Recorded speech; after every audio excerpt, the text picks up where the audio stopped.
apart from being on the coastline, east coast, we also are a delta district, which means that we've got a gradient of 1:2000, almost as flat as a mirror, which has a lot of implications, as you can see later.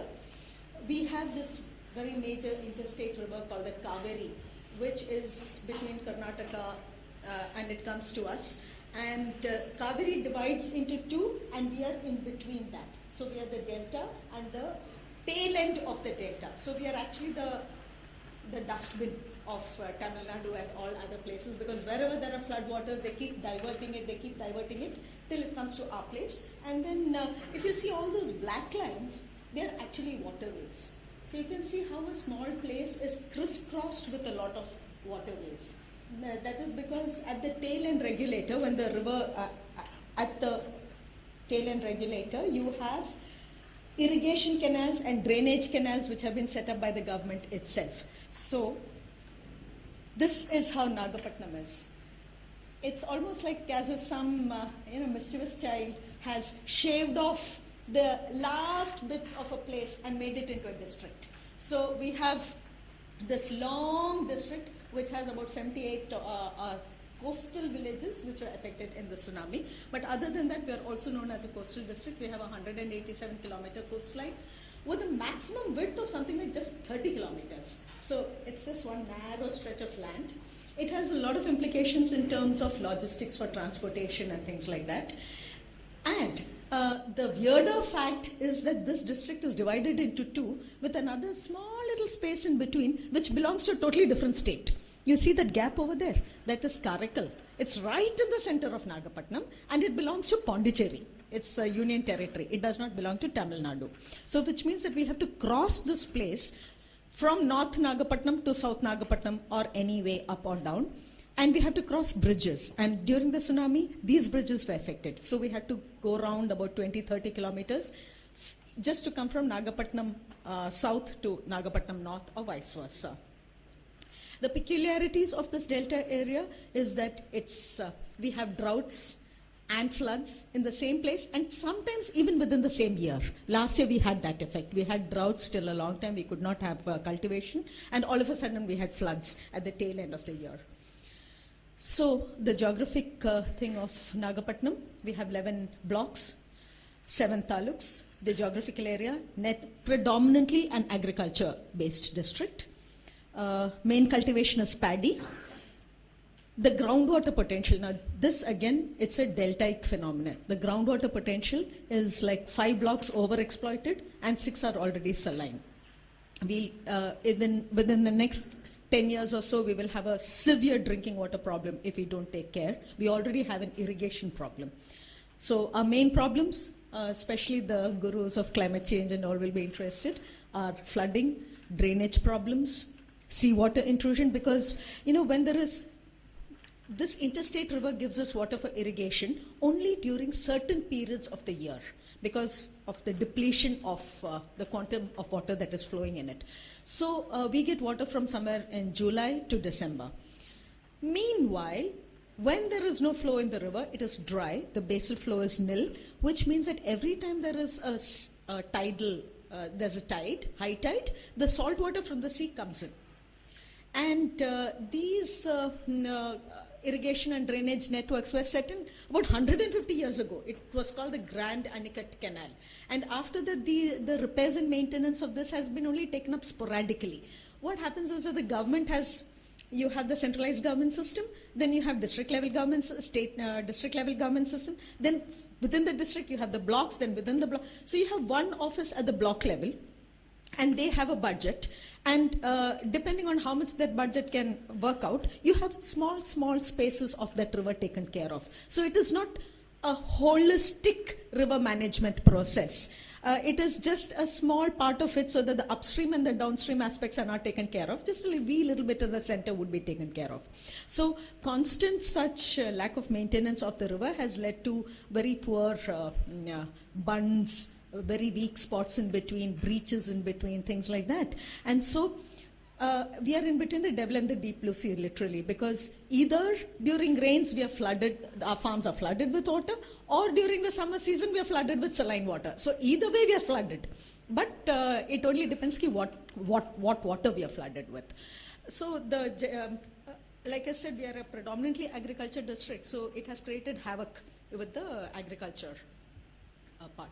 Main coastal livelihoods that we have: fisheries, marine fishing, basically small-scale FRPs, trawlers and large boats. Multi-day fishing is minimal, not very high, and trawlers are limited only to certain areas. Agriculture, small and medium. We have 85% of our farmers as small and marginal farmers. For the people who are not familiar with our terminologies, the small and marginal farmers would mean 0 to 5 acres, 0 to 2.5 acres of land is marginal, 2.5 to 5 acres of land is small, and anything above 5 is large. So you can imagine the scope of agriculture within our people. It's largely paddy cultivation followed by pulses if there is residual moisture. And even paddy cultivation, we had 3 seasons of paddy cultivation when there was water in plenty. And now with the decrease in availability of water for irrigation, the resilience of the people, or the coping mechanism of the people, has been to bring down agriculture from 3 seasons to 1 season. So we have only 1 season of agriculture, which is a rain-fed agriculture during the northeast monsoons, that we call it the Samba season, which starts in October. Unfortunately, our strongest monsoon period is during that time. And so the farmers, that's the only time they get to sow, and that is at the risk of the other elements. So agriculture is really in a precarious position. Then we have salt pans. We are the 3rd largest producing salt pans in India. Extent of damage after tsunami. I'm sure all of you would be bored seeing this, but this is just to give you the kind of volume. 73 habitations, 6,000 people lost, died. Around 2 lakh people had to be evacuated. Then about 19,000 houses were damaged, which meant that about 21,000 houses had to be built all over again. This is just an analysis based on the amounts that were spent. If you look at the amounts that were spent from the government based on the information given from them, 71% was spent from the revenue department and only 28% for livelihoods. So let's see, what did the revenue department do? The 78% of the funds from the revenue department was spent largely on as compensations for lives lost, compensations for limbs, accidents, things like that, and houses, for creation of temporary shelters and for creation of permanent shelters. So this is largely 78% of the funds went for these kind of activities. And of the 28% of the funds that were spent on livelihood-based activities, you will find that if you look at that one, Nietzsche, the one below, fisheries, livestock, and agriculture. These were the 3 livelihoods for which funds were given, nothing else. Again, if you look at what did the fisheries department use this funds for, or what did the agriculture department use this funds for, it's very interesting. And if you look at the per person kind of thing, how many fishermen got this and what was the total amount, you will find that the largest amount went to a fisheries person, 28,000. Livestock person got only 1,200. You can all imagine how it relates to the actual costs. And an agriculturist got only around 680 rupees per this thing. We've just come down to that later. Just keep it in mind. It is only data analysis. Recovery and processes and players. We had during the emergency phase, we had about 400 NGOs. Just imagine that, 187 kilometers long, 30 kilometers wide, and 500 NGOs. You can imagine the chaos that was there. So all of them vying for same space and activities. And generally the philosophy followed was more of plenty. Give it. Doesn't matter. You were asking where should one draw the line for giving. It was more fund-based than anything else and target-based. During the reconstruction phase, we had about 200 NGOs. Sushma, please add if there's anything that you need to add to this. Sushma was a mentor, guide, philosopher, friend. Right through the thing, she was responsible for setting up the NGO Coordination Center over there. Reconstruction phase, we had about 200 NGOs, largely skill building, SHG, self-help group formations, women groups. I'm sure all of you also have self-help groups in your areas, but generally these are women groups which were earlier used for social empowerment, lately being used for economic and financial empowerment. Then infrastructure creation. And recovery to development phase, we had about 50 NGOs, and today we have about 15 NGOs, of which there are only about 4 large players. What is the Sustainable Livelihoods Framework as far as we were concerned? What were the steps and things that we were looking at? Understanding livelihood damages and needs, the context. Restoring and protecting productive assets, rehabilitating and protecting livelihood strategies and dynamics, and enabling institutions, regulations, etc. in place. Now, if you look at each one of them, the livelihood damages and needs of what assessment of the damages, we were looking at mainly replacement of lost assets. Even today, despite all that we say, I remember talking about this from about 7 years back. Despite that, even today, when there is a flood, you're talking about giving back money to the crops lost. Where skills are not taken care of, the agriculture laborers are not taken care of. In fact, there was a government order which spoke about 2,000 rupees per agriculture laborer that had to be given. But nowhere did I see a disbursement of that amount. The disbursements were all on replacement of lost assets. Visible damages given priority. Now that is where the agriculturists took a major shock, because visibility, as far as fishermen were concerned, boats were damaged, houses were damaged, you could see it. And as far as agriculturists were concerned, the visibility factor was in terms of the burnt standing crop.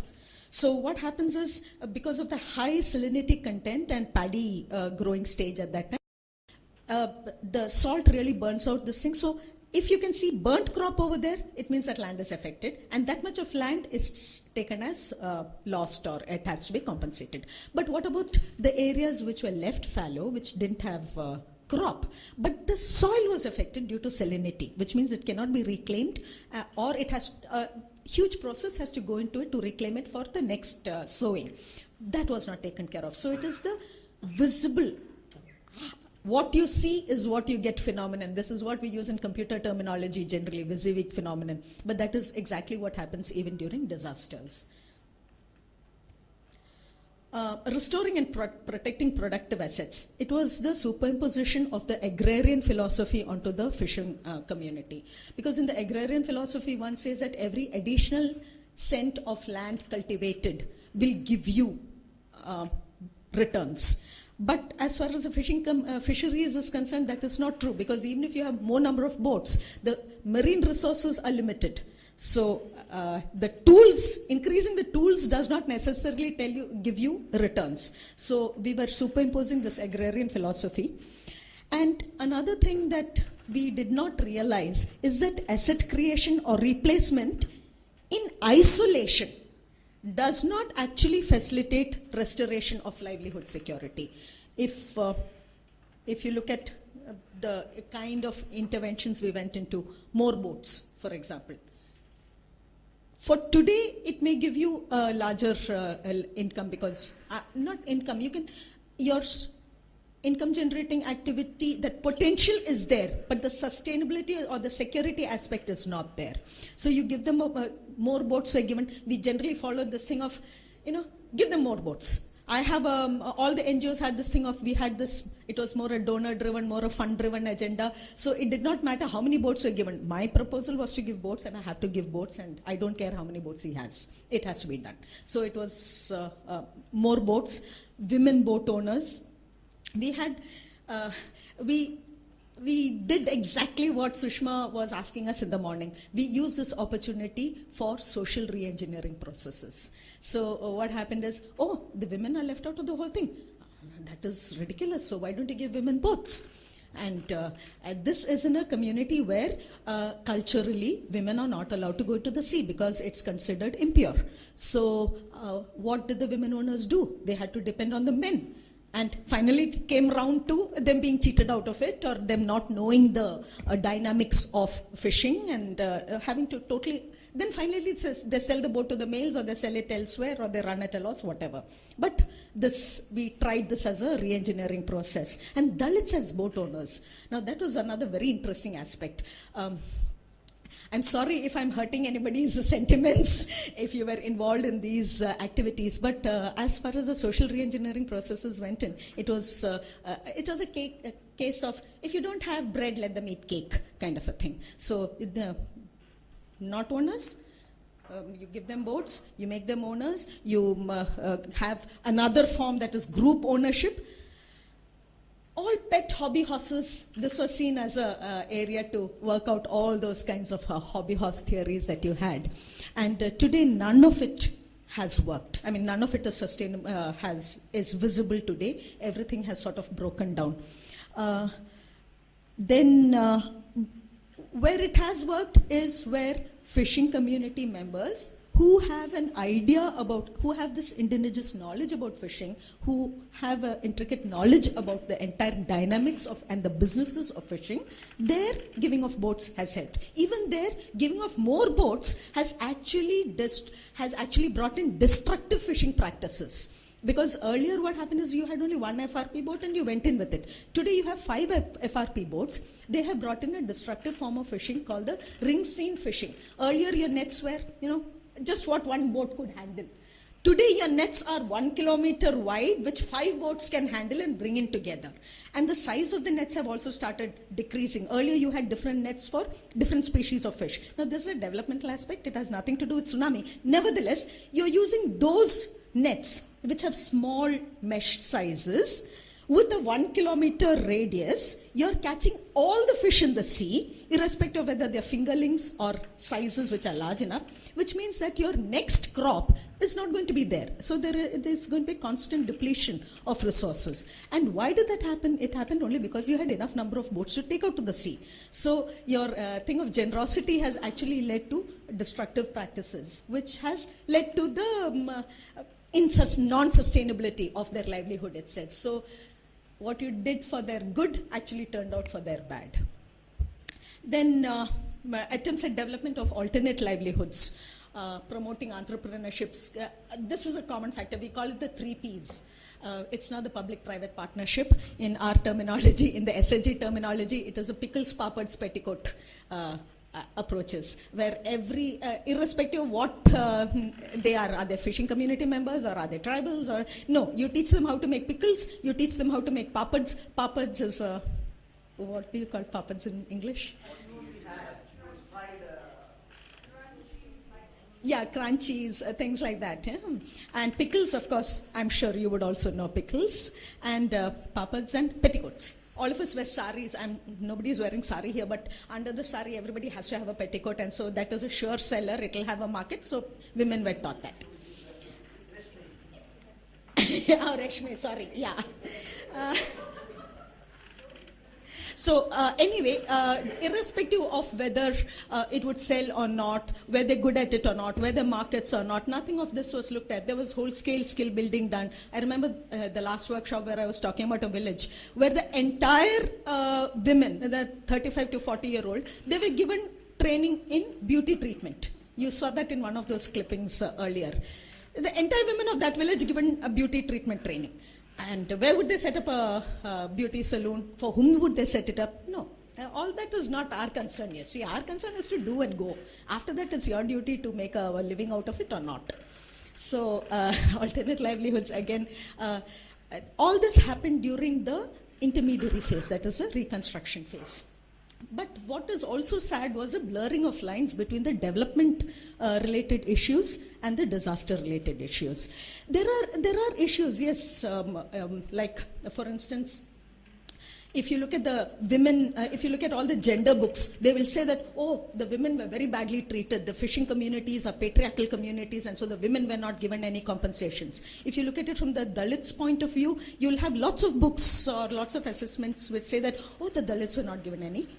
But if you look at the you move away from those individual lenses and you look at it in totality, you will see that it was a policy-related problem where it was asset-based compensations. And women did not have assets, they had petty businesses. So you could not prove ownership. Dalits did not have any assets at all, and that is the reason why they were not given compensation, not because they were women or not because they were Dalits or vulnerable communities, untouchables, etc. So we tend to create a lot of hype over certain things because we are looking at it in a certain way.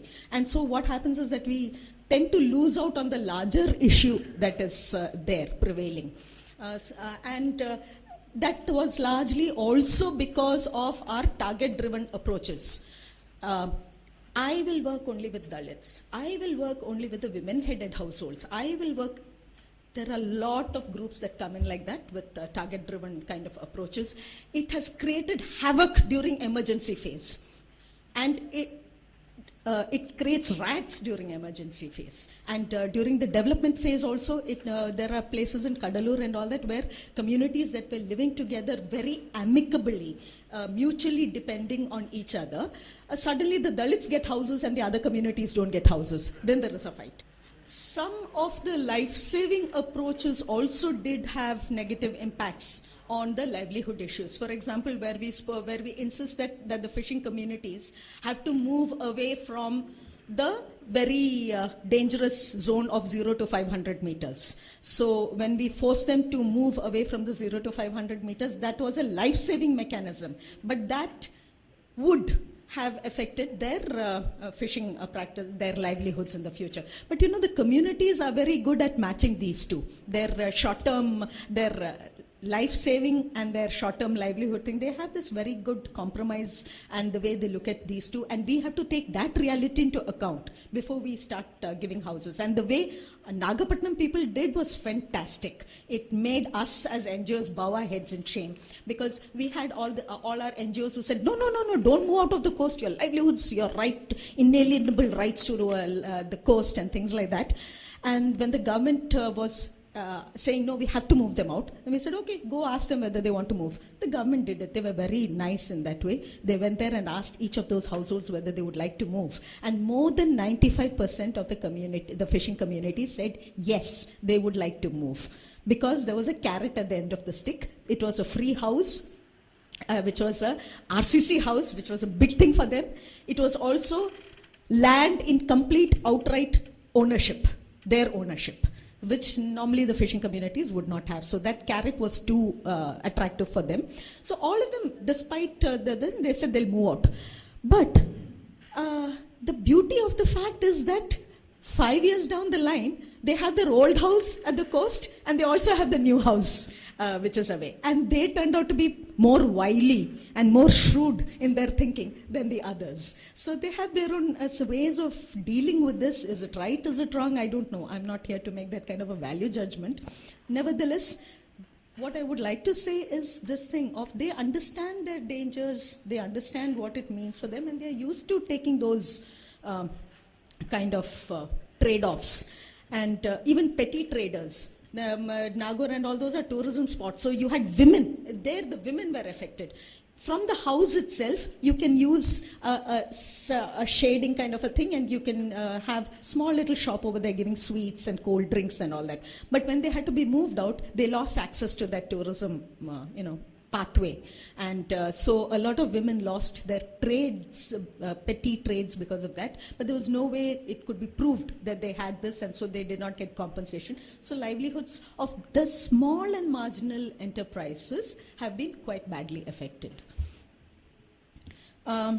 Building of capacity, communities, traditional governance mechanisms, and other community-based organizations. Now, this we found was very important and interesting, because especially in areas, especially with groups that are dependent on common property resource, like your tribals, your fishing communities, they're all dependent on common property resource, and among them, the internal governance mechanisms are very strong.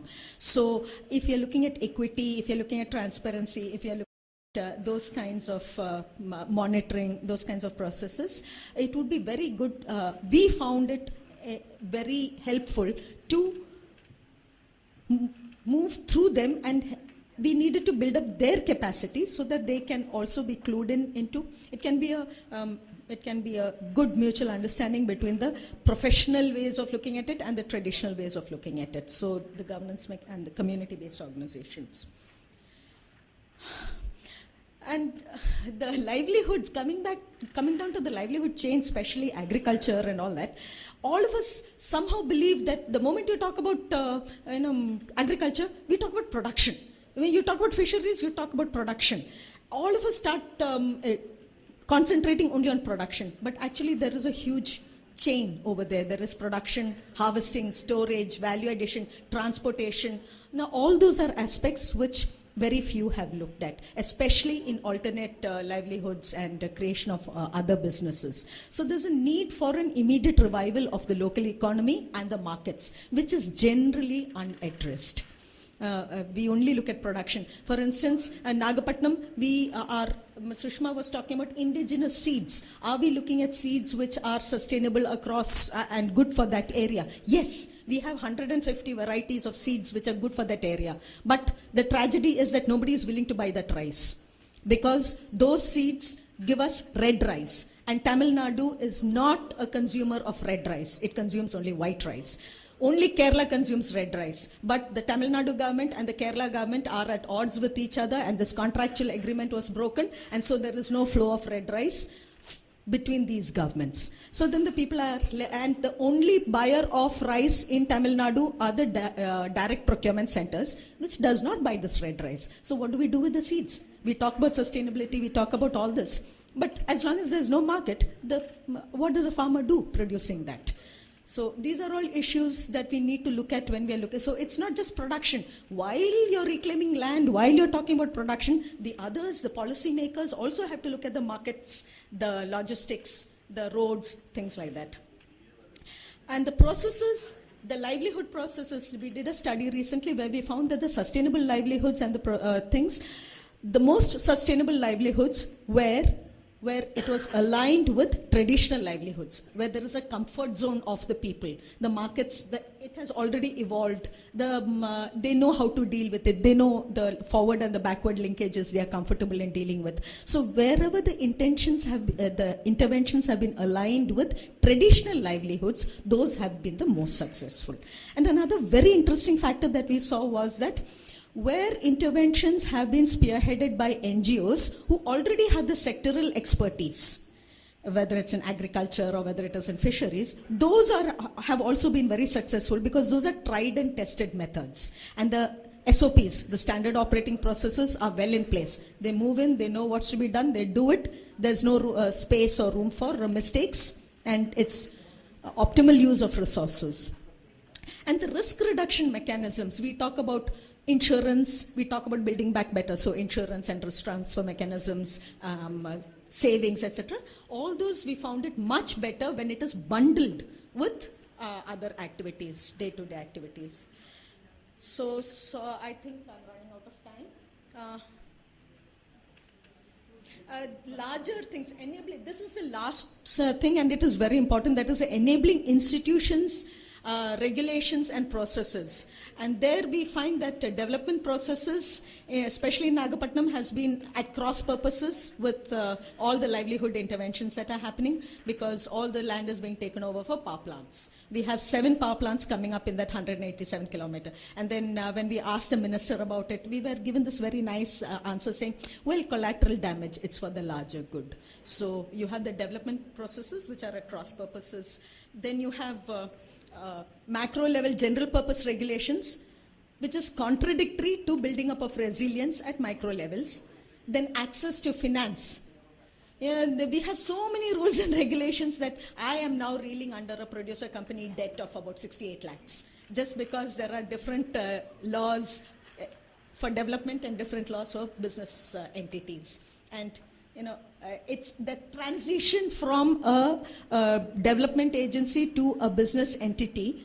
The government doesn't have any processes in place that can be sympathetic towards such things. So all the NGOs were looking into actually moving from charity-based development aspect to producer companies and things like that. We find all these laws and all that slightly difficult to handle, and it would be good if there was some advocacy done on things like this.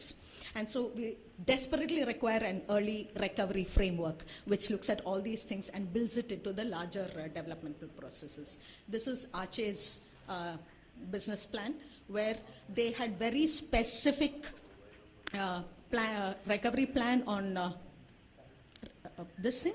2005, they'll build up community-based economy. After that, they'll go into investment. After that, they'll go into capacity building. See how neatly they had figured out, planned in a phased manner. So 2005, 2006, 2007. Now this is what a recovery policy or a recovery framework is all about. And this is how we'll have to plan out so that we know exactly where we are heading towards. So lives and livelihoods are not mutually exclusive, and we need to make them inclusive and work together. And tomorrow we will, in Nagapattinam, be visiting 3 places. One which is a fisheries intervention with males, where marketing intervention actually helped them revive their livelihoods in a fantastic manner. The other is intervention with fishing women. And the third is an intervention which is also looking among the farmers, which is also looking at climate change aspects, as well as allied income generation activities like dairying and all that, that will reduce their vulnerabilities to livelihood stresses and shocks. So welcome to Nagapattinam tomorrow, and I hope you have a great day over there. Thank you.